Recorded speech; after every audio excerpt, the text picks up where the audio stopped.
This is the Global Economic Scrap Metal Commodities and Recycling Report by BENLEE Roll-Off Trailers and Lugger Trucks, October 22, 2018.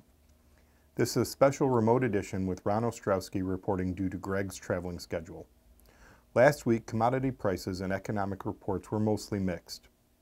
U.S. steel production rose to a multi-year high as tariffs support good U.S. demand and the global economy remains in a slow growth mode.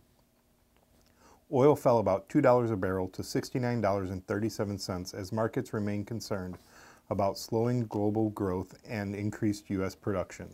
U.S. weekly oil production fell to 10.9 million barrels a day, remaining near the 11.2 million record.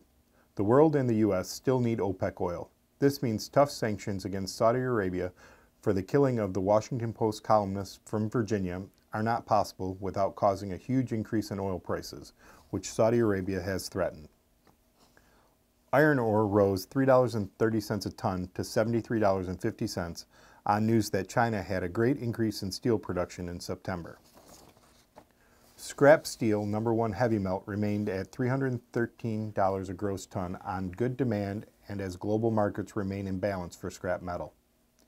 Hot dip galvanized steel remained at $1,105 a ton, down from the recent high.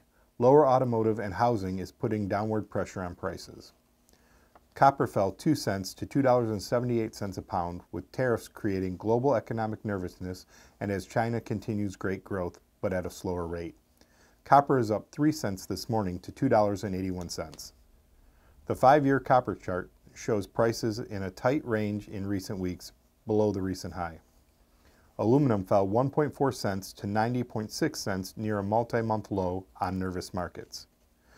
Nucor is investing $200 million to upgrade their DRI, direct reduction iron, Louisiana facility. This is their scrap metal substitute plant that uses iron ore to produce the scrap metal substitute. This puts downward pressure on scrap metal prices and keeps Nucor as competitive as possible in down markets.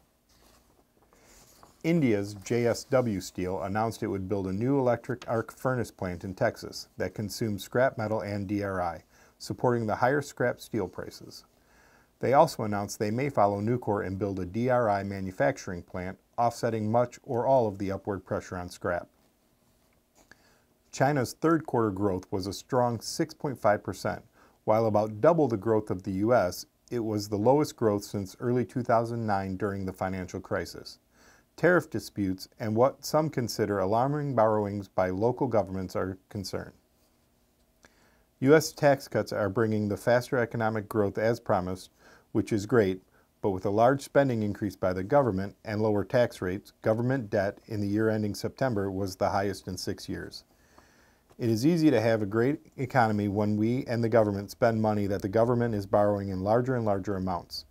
The president did just announce he wants a 5% cut from all areas of government.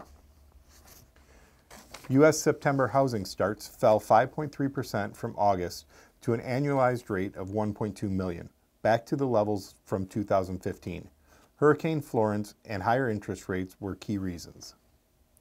August U.S. job openings hit a record of 7.4 million, with the increase driven by 15,000 new federal government job openings. The economy remains strong.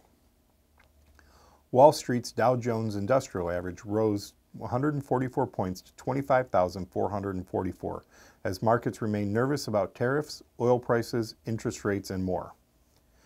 Many do not know BENLEE acquired Huge Haul, the previous Heil Lugger truck operation. Heil had the original lugger truck load lugger patents from the 1930s. Load lugger is now a BENLEE trademark.